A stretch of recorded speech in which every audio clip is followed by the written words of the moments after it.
그런 것을 망을 갖추려면은 아직까지도 커갈 영향이 많으니까 역설적으로 또 주가의 밸류에이션도 높게 받을 수 있는 거죠. 그냥 이렇게 뉴스에 봤을 때 가장 화두가 되는 앞으로 화두가 될 그 전기차 혹은 기후 환경 문제 이런 것들이 앞으로 10년 동안 계속해서 키워드가 되지 않을까 싶고. 근데 마침 그 M&A 얘기하셨으니까 그 삼성전자에서 지금 사실 공시를 냈잖아요. 그 뭐 M&A를 언제까지 하겠다.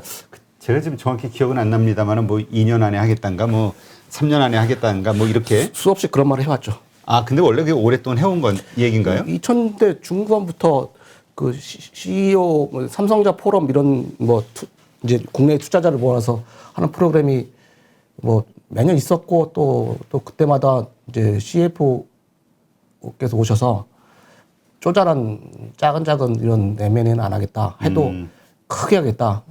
근데 삼성전자 M&A 역사에서는 한 번도 제대로 성공한 적 없는 것 같아요. 사실은 삼성그룹이 옛날에 74년에 한국 반도체를 M&A 했거든요, 사실은요. 네. 그래서 삼성전자 자체는 사실 M&A 한 그룹 반도체로서 엄청난 성공을 했는데 그 이후로 저는 그렇게 삼성전자 컬처가 그런 건지 큰 투자를 혹은 또 보는 뭐 해안이 없어서는 모르겠지만 제가 봐서는 성공 케이스가 없다. 제가 봐서 거의 메모리 쪽에서는 그 공정 쪽이었지 그냥 우리가 말하는 어떤 큰 그 뭐랄까 매입을 해서 M&A를 해서 크게 잭팟을 터트린 케이스가 기억하세요?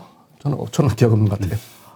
그러면 지금 이제 사실 말씀하신 대로 이거 사이클 산업이잖아요, 반도체는. 그러니까 좀 더 엄밀히 얘기하면 D램. 네네. D램 메모리 사업은 사이클이기 때문에 대외 세계 경제에 어떤 영향을 받을 수밖에 없으니까 그렇죠. 경제가 세계 경제가 좋을 때는 메모리 수요량이 확 늘어나니까 주가도 같이 올라가고 네. 또 경제가 안 좋아지면 또 같이 줄어들고 네네. 요 사이클을 타야 된다 이 말씀 이제 이해는 했는데 근데 그게 정확한 건 아닌데 반도체 사이클이 세계 IT 사이클 혹은 세계 경기 사이클하고 100% 맞냐? 그건 아닌데 약간의 그 시차는 있습니다. 네. 그런 말씀하시죠. 어쨌건 그런 네. 어떤 흐름을 타야 된다. 네. 근데 이제 TSMC 같은 경우는 삼성전자보다 훨씬 높은 어떤 주가 밸류에이션을 받는 게 그 비메모리 그 파운드리 쪽 사업은 일정하면서 네. 그 뭔가 안정적이잖아요. 사이클을 그렇죠. 타지 않고. 그렇죠. 그래서 이제 주가 밸류에이션이 높은 건데 삼성전자가 이제 이 비메모리 반도체 쪽에서 TSMC를 따라잡겠다. 뭐 2030년인가? 네네. 뭐 이렇게 뭐 부르짖었잖아요. 네네. 그리고 거기에 따른 뭐 엄청난 투자를 하고 있고 또 결과로 이번에 분기 실적 발표한 거 보니까 계산해 보면 뭐 한 8천억 정도 비메모리 네. 쪽에서 수익이 났다는 얘기도 있고 파운드리 쪽에서 네네. 이러한 모습들이 결국은 이게 성공하면 네네. 삼성전자의 밸류에이션이 확 그 상승하는 네. 트리거가 되는 거 아니냐 이 파운드리 근데 사업의 성공이. 그렇게 보는 분들이 꽤 계시죠. 네. 저도 그렇게 생각을 하고 있습니다. 그런데 여러 가지 난제가 있죠. 근데 뭐 삼성전자가 그 파운드리 부분에서 올해 3분기 보니까 8천억이 뭐 그 비메모리 전체 봤을 때는 삼성전자만 파운드리 얼마나 났냐 이걸 밝히진 안 하더라고요. 그렇죠. 그런데 이제 메모리에서 삼성전자가 뭐 9주 10주 내면은 기껏해야 시스템 레슨 3분기에 1조도 아닌 것 같아요. 1조 정도인데 그러면 거기서 그러면 저는 의문을 묻고 싶어요. 그렇게 D램의 편중된 사업 구조를 떠나서 우리나라는 비 오면은 비 올 때는 뭐 강이 넘쳐 흘리고 이렇게 했다가 뭐랄까 건조기에는 빵빵하지 그런 게 아니고 유럽의 어떤 강처럼 평탄하게 그냥 1년 내내 그랬으면 좋겠는데 저는 생각했던 만큼 삼성전자가 의욕치를 한 만큼 발전 속도는 매우 더디다고 봐요. 아 그렇게 보세요. 저는 제가 2000년도 8년도 그렇게 보면 대만 투자자들, 대만의 애널리스트들이 한국에 와서 이렇게 보면은 제일 무서워했던 게 삼성전자의 그 파운드리 사업 진출이에요. 아 제일 무서워했어요. TSMC가. 근데 TSMC는 대만 정부가입니까? 그렇죠. 제주가 그래요? 대만 정부 겁니다. 그런데 저는 그 삼성전자보다 매출액이 그 반도체 분만의 매출액이 2분의 1도 안 되는데 영업이익률은 더 높고 그런데 밸류에이션은 더블 이상. 그것은 저는 다르게 봐야 된다고 보거든요. 파운드리는 반도체 및 서비스 산업이라고 봐야 돼요. 그러니까 융합된 거죠. 그리고 그 파운드리 비즈니스를 일으킨 것은 대만 애들이에요. 그리고 솔직히 우리나라 수많은 인재들이 미국으로 유학 가서 IT 전공 메모리를 하지만은 대부분은 공정 쪽이에요. 프로세스. 그러니까 설계 디자인 쪽이 아니라는 거죠. 칩 디자인. 네. 왜냐하면 거기가 박사 따기는 더 쉽거든요. 박사를. 어차피 한국에 와서 미국에서 근무하다가 삼성전 SK하이닉스 하면 공정 쪽에 더 우대해 주니까 그러다 보니까 인력의 어떤 그 IT의 어떤 인력들 설계 엔지니어 뭐 그런 쪽에 서비스 봤을 때는 저도 대만에 좀 있었지만은 한국보다 대만 애들이 더 그런 쪽에 대한 컨셉이 더 빠른 것 같아요. 그러면 설계 쪽에. 그러면 퍼스트 원 기업으로서 서로 다른 성격을 가진 반도체 기업으로서 그 정도 앞에 있다는 것은 밸류에이션을 더 줄 수밖에 없죠. 그런 부분이 있고 삼성전자는 이제 따라가서 이제 운전한다. 그런데 이제 다른 부분 뭐 그래픽 칩도 있지만은 사실은 뭐 요새 GPU라고 해서 어떤 업체가 엄청나게 좀 잘 나오고 엔비디아가 지금 뭐 메타버스에 대한 기대감으로 엄청나게 근데 상승하고 엔비디아 있잖아요. CEO도 창업자도 대만이에요. 그래서 저는 그 옛날에 그 20년 전만 해도 삼성전자가 대만 가서 설계칩 이런 기술을 그 기술 도입하고 그랬어요. 네. 그러니까 그때는 이제 알아요. 하여튼 제가 봤을 때는 첫 번째 그래서 그 파운드리 비즈니스를 똑같은 반도체 기업으로 보면 안 된다. 라고 그다음에 걔들은 플랫폼을 만들었다. 그럼 삼성전자가 IT 기업에서 메모리 플랫폼을 말할 수 없잖아요. 그렇죠. 파운드리 플랫폼 만든 기업들 무조건 2000년대 이후에 어떤 뭐 페이스북이든 팡이든 뭐든 간에 플랫폼을 만든 기업들은 주가는 엄청난 그 PR로 감당해서 올랐듯이 그러면 제가 봤을 때는 그 메모리 업체와 그런 업체들 플랫폼 만든 기업의 중간 정도의 밸류를 받고 있다. 그러면 저는 TSM 주가가 오히려 해당된다고 보고 있고요. 저는 적절하다고 보고 있고 또 하나들은 또 편차도 없고요. 또 하나는 그 대만 중국 애들의 어떤 걔들이 그 서클, 클론이 생각보다 강합니다. 그건 우리가 몰라서 그렇죠. 그러면 저기 그 엔비디아 같은 경우도 다 그 어디서 가져옵니까? 저기 EUV? 엔비디아의 칩을 그러면 다 TSMC 아닙니까? 걔들이 한국으로 오겠습니까? 또 하나는 삼성전자가 이제는 예를 들어서 주가를 올려면 이제 파운드리가 있고 저는 또 하나는 이제 꼭 전통적으로 나온 것은 네 개 사업을 분할해야 된다. 삼성전자가 분할이 되야 된다라고 하는 건데 이제 그 아직도 외국인들도 그럴 거예요. 그러면 핸드폰을 가지고 있고 반도체 저기 그 파운드리 사업을 키운다는 얘기는 결국은 이게 어디로 갈지 아니면 기술력이 어디로 갈지 보안에 대한 문제가 걱정이 되는 거죠. 그런 것만 아니라 보안이 설령 삼성전자 다 막았다고 할지라도 그걸 누가 다 믿겠냐 이거죠. 그렇죠. 아니 분명히 보안은 지키고 있을 거예요. 지키고 있다 저는 믿어요. 믿으나 삼성전자가 저는 너무 욕심이 많은 것 같아요. 그 양 떡을 다 그냥 다 해서 했다는 것은 그러면 제가 저기 IT 업계 이렇게 미국에 있는 CEO라고 지들끼리 딱 판단했을 때 만약 그래서 그냥 한번 그냥 어떤 하우스에서 혹은 뭐 편하게 쉬면서 지들끼리 뭐 얘기를 하면은 삼성전자 우리가 너무 키워줘야 되나 그런 생각도 할까 지들끼리 말을 할 것 같아. 대만 애들 중국 애들이나 봤을 때는 모든 거를 다 독점을 하다시피 하니까 그러면 이걸 분할해야 되냐 분할하지 말아야 되냐 그러면 삼성전자는 절대 분할을 안 하겠다고 하죠. 왜냐하면 뭉쳐있는 게 더 그네들의 어떤 삼성전자의 컬처상은 더 편안함을 느끼니까요. 그다음에 이렇게 했을 때 그럼 주가만 오르는 게 다 장땡이냐 또 그런 얘기도 있고 그래서 저는 사실 주가를 이렇게 분할시켜서 하면은 주가는 더 오를 수 있다. 근데 지금 말씀하신 대로 그 비메모리 쪽, 그러니까 파운드리 쪽 사업을 분할시켜야 되는 거 아니냐 이런 얘기들이 심심찮게 나오고 있긴 하거든요, 현재. 그래야 그쪽 산업을 더 키울 수 있다. 확실합니다. 적어도 100%나 성공한다 말은 못하겠지만은 적어도 지금 같은 의구심은 정도는 벗어나고 또 삼성전자 그 회사만의 지금 삼성전자 파운드리 비즈니스가 시작한 지가 그렇게 많지 않으니까 또 삼성전자가 가지고 있는 역량 그런데 이제 서비스적인 파운드리 산업이 제가 서비스 산업이라고 했지 않습니까? 그런 것을 망을 갖추려면은 아직까지도 많이 커갈 역량이 많으니까 역설적으로는 또 주가의 밸류에이션도 높게 받을 수 있는 거죠. 지금 일단 좀 나눠서 보면은요. 네네. 비메모리 반도체를 서비스 산업이다라고 표현을 하시는데 특히 파운드리요. 파운드리 네. 그렇게 말씀하시는 이유는 왜 그렇죠? 왜 서비스 산업이라고 봐야 되죠? 비메모리가 그 서비스 산업보다 파운드리 자체가 그 서비스 산업이죠. 그러면은 예를 들어서 여러 가지 그 서비스 산업은 마케팅 역량이 중요하다는 거죠.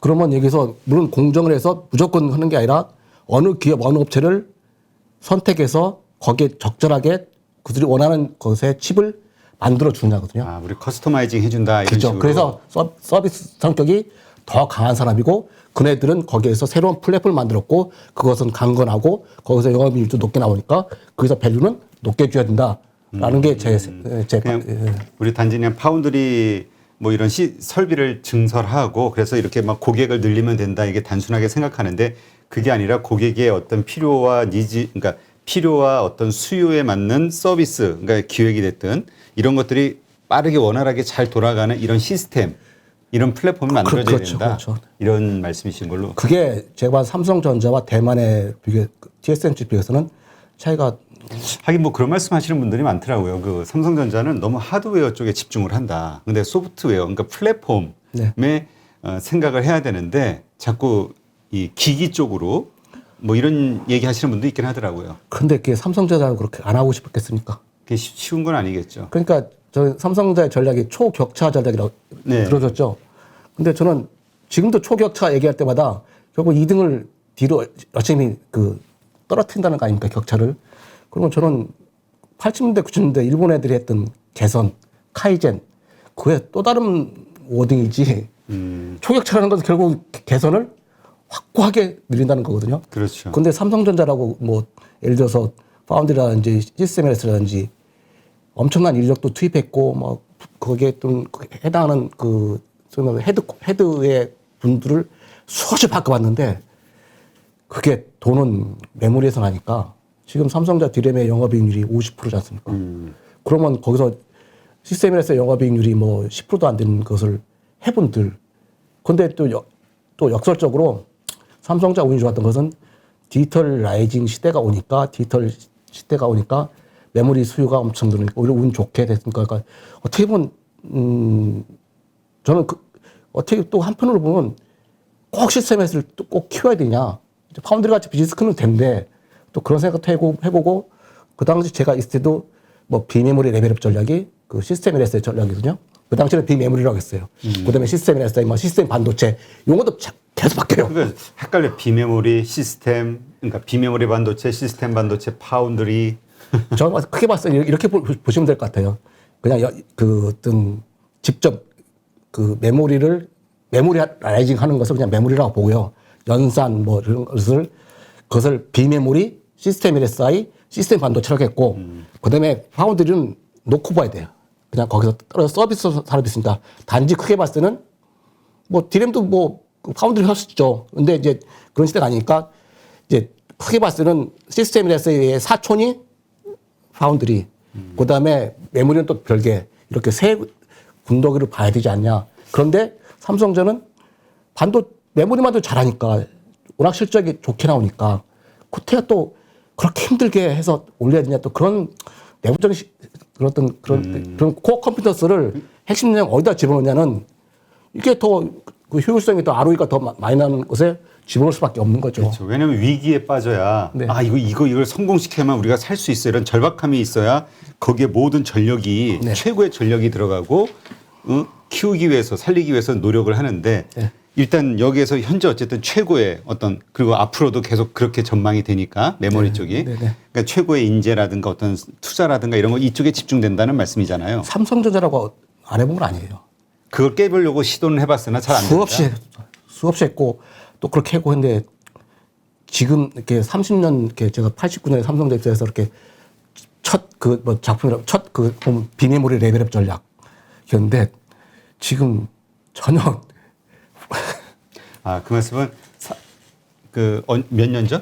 89년이요. 89년 30년 전에 지금 비메모리 전략, 비메모리 반도체 쪽에 전력을 확 늘려야 된다, 키워야 된다라는 보고서를 쓰셨지만 아직까지 안 되고 있다. 제가 쓴 건 아니고 같이 이제 팀에서 했으니까요. 네. 그러니까 이제 이런 거죠.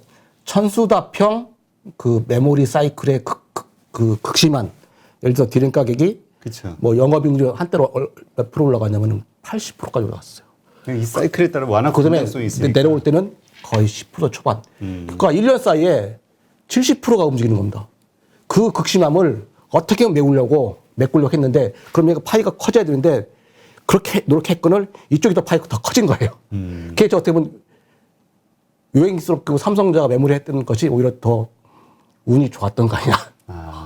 그러니까 원래는 비메모리 쪽을 더 키우고 싶었으나 삼성전자 로망은 비메모리의 CPU 사업이죠. 시스템 OS의 CPU 같은 TSMC 같은 그때는 TSMC 그 파운드리 비즈니스는 2000년대 중반 넘어가서 했으니까 그 당시에는 파운드리 비즈니스 할 생각도 못했고 한다고 해도 뭐 그건 그런 게 사업이 돼 뭐 이런 식의 어떤 그런 뭐랄까 인식이 많았고 2000년대 넘어와서 보니까 TSMC가 크다 보니까 이제 파운드리 비즈니스를 본격적으로 해야겠다.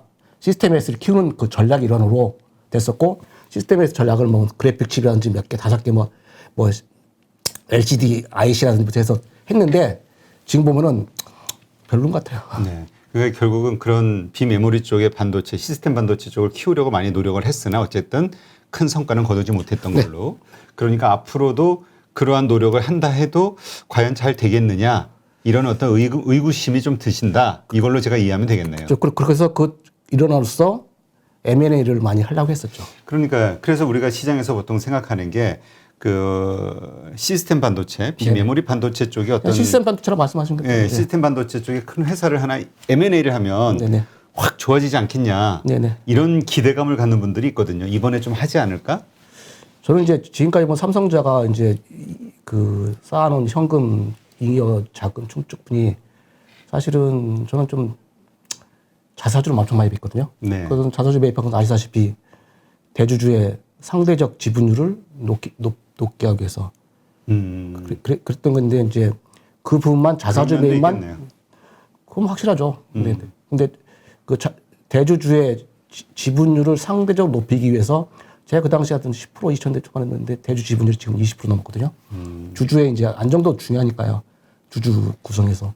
그런데 그런 부분은 이제 거의 해소됐다고 보면은 그런 부분 또 감안하고 또 그 이제 배당이 지금 시가 3% 되면 그건 계속 저는 확대된다고 보고 있고 그럼 자사주 배당분만 그다음에 메모리 사이클이 등락이 좀 과거보다 심하진 않고 그런 상태에서 영업이익률이 못해도 뭐 30% 지금 뭐 메모리 그러면은 충분히 이제 그런 시도를 해도 되고 또 하고 있는 걸로 알고 있고 이제는 좀 해볼 만하다. 그 전부터 하고 있고 근데 가시적인 결과는 지금 없는 것 같아요.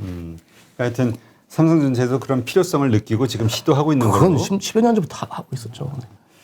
참 이게 왜 그 뭐 하긴 뭐 워낙 문화적인 어떤 이 뭐죠 스트릭한 그러니까 뭔가 이게 규율이 엄격한 그리고 뭐죠 그 하여튼 그 삼성하면 관리의 삼성이라고 하잖아요. 그 아들이 아버지가 서울대 법대 나오고 어머니가 서울대 의대 나왔다고 해서 자식들이 다 서울대 의대 법대 가는 건 아니지 않습니까? 심오한 말씀을 한다고 해서 되는 게 있고 한다고 해서 그 뭐랄까 그 애라 참 그런 것은 그 옛날에 중국의 고사성어에 위수강을 넘으면 귤이 탱자가 된다고 뭐 이런 것처럼 제가 이런 큰 바스는 포용하는 M&A를 해서 잘 되는 그런 컬처가 있고 또 그런 기업이 있고 해놨는데 뷰를 가져왔는데 탱자가 되는 기업도 있고 뭐 여러 가지 저는 그 정도로만 말씀드리겠습니다. 그러니까 이게 기업이 M&A를 하면은 이 융화가 잘 되고 이게 사실 그 M&A 하는 회사들의 인재가 전부 그대로 남아 있고 싶어하는 그런 회사가 돼야 되는데 오히려 다 떠나는 일들이 많다고 하니까. 근데 삼성전자 사례를 제가 말씀드린 게 아니라 그 M&A를 해서 성공시키려면은 엄청난 경영 노하우가 필요합니다. 그렇죠. 서로 다른 생각과 문화를 가진 조직을 하나로 만든다는 게. 근데 저는 반도체 같은 경우는 메모리 같은 경우는 사실은 좀 올드한 표현이지만은 양해바라 한다. 약간 노가다성 의미가 있거든요. 그냥 삼성전자면 제가 딱 떠오른 것은 전 세계에서 삼성전자 구성인들만큼 일사불란하게 움직이는 10만 명 이상 조직원이 일사불란하게 움직이는 기업이 과연 몇 개나 있을까? 저는 우리나라 군대보다도 더 일사불란하게 움직이는 기업이 삼성전자. 그 일사불란한 의미는 좋은 의미도 있고, 그렇죠. 약점일 나쁜 수도 의미도 있죠. 있죠. 그 어떤 개인의 어떤 개성이라든가 자유로움, 뭐 하여튼 여러 가지 그런 것들이 있죠. 그러면 이제 그야말로 소위 말해서 이제 안 틀려고 하는 거죠. 그 다음에 자기도 뭐 결국은 오너가 아닌 이상은 한나 월급쟁이고 내가 만들려면 리스크 테이크를 어떻게 하겠느냐. 이런 것들은 이제 다 기업 문화로 다 들어가는 거겠죠.